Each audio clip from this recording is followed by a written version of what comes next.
tax hiker in chief? Joe Biden telling the New York Times, quote, "There's no reason why the top tax rate shouldn't be 39.6%, which it was in the beginning of the Bush administration. There's no reason why 91 Fortune 500 companies should be paying zero in taxes." Well, here to explain what that means for your bank account, professor of business and economics at the King's College and a Fox News contributor, Brian Brenberg. Brian, you just heard the president-elect say that he wants to raise the top income tax to almost 40%. He also wants to raise corporate taxes. So what does that mean for us small folks? Yeah, well, it's really bad timing, frankly, right now. You know, today we're going to get a jobs number. We're probably going to talk about that later in the interview. And the story from those job numbers is that the economy is at an inflection point right now. We're wondering, can this recovery continue to gain steam? Is it going to lose steam? People are really worried about their jobs. They're worried about their paychecks. So when you have somebody talking about raising taxes next year, not just on individuals, by the way, but on businesses as well, the corporate income tax, you know, people start to wonder, how's that going to affect my job? And the answer is it will. And here's why. Businesses make decisions about hiring on a prospective basis. They look ahead and they say, will I have the money to bring people on board? And if taxes are going up, that's money that one way or another is going to have to come out of workers' pockets.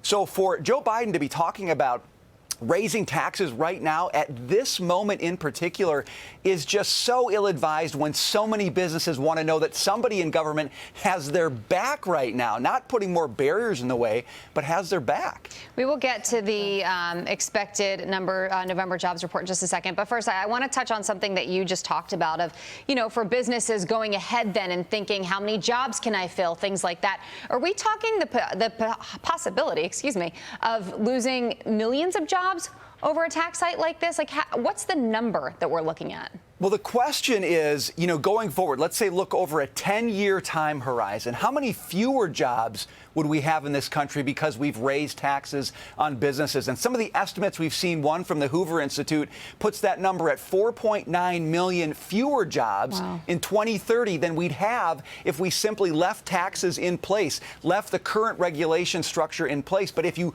raise taxes, if you raise regulation, you've made it harder for businesses to hire. You've made their costs higher, which means they're spending less money training workers, hiring workers.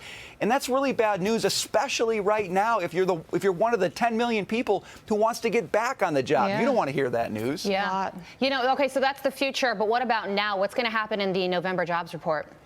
Well, we've seen a slowdown in job creation over the past couple months. I think you're going to see that again this month. We're looking at a jobs number of about 440,000. That's a good number historically, but when you're talking about still 10 million people on the sidelines who really want work, you want to see that number tick up a little bit. The problem is, of course, you've talked about this on your show all day, the lockdowns, all the uncertainty for businesses. When they face that kind of uncertainty, the last thing they want to do is bring new workers on with the prospect of having to lay them off again. So we've got to get past the lockdowns. We've got to get into 2021 with this vaccine, and we've got to not put more barriers in the way of business. If we can do that, I think you'll see job numbers accelerate next year. But right now, we're looking at a somewhat depressed number for this month just because of all the uncertainty. Wow.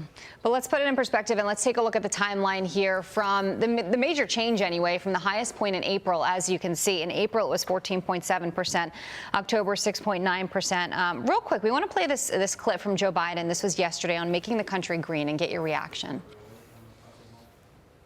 We're going to make money making the country green. I've always argued that if you help the people, like a $15 minimum wage nationally, it raises everybody. It raises the entire community. The wealthy do better, the middle class do better, and the poor have a way up.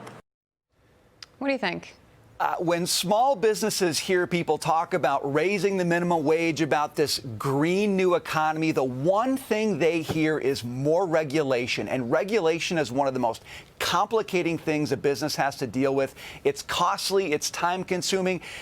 Don't put that on small businesses right now when they're just trying to survive. To tell them that they're going to have all this regulation coming is so counterproductive.